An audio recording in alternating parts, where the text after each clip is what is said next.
ഫലം വരാൻ മണിക്കൂറുകൾ മാത്രം ബാക്കി നിൽക്കെ ചേലക്കരയിൽ മുന്നണികളുടെ ചങ്കിടി പേറുകയാണ്. ബൂത്ത് തല കണക്കിലും അമിത പ്രതീക്ഷയ്ക്ക് ആർക്കും വകയില്ല.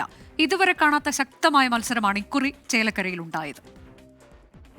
ചേലക്കരയിൽ ആകെ പോൾ ചെയ്തത് 72.77% വോട്ട്. 2021 നിയമസഭാ തെരഞ്ഞെടുപ്പിലേതിനേക്കാൾ 4% കുറവ്. ഈ 4%-ത്തിലാണ് മുന്നണികളുടെ നെഞ്ചിടിപ്പ്.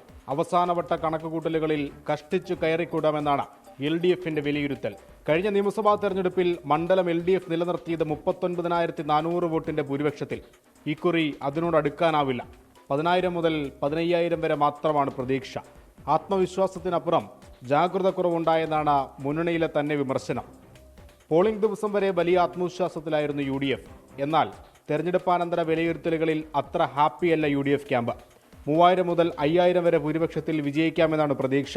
എല്ലാ നേതാക്കളും ചേലക്കര കേന്ദ്രീകരിച്ച് പ്രവർത്തിച്ചെങ്കിലും സ്ഥാനാർത്ഥിക്ക് പല മേഖലകളിലും സ്വീകാര്യത ലഭിച്ചില്ലെന്നാണ് വിമർശനം. പുതുതായി ചേർക്കപ്പെട്ട 9,000 വോട്ടുകളിൽ 5,000-ന് മുകളിൽ വോട്ടുകൾ രമ്യ ഹരിദാസ് നേടുമെന്നും അവകാശവാദം. 30,000-ത്തോളം വോട്ടുകൾ സമാഹരിച്ച് വെല്ലുവിളി സൃഷ്ടിക്കാമെന്നാണ് NDA കരുതുന്നത്.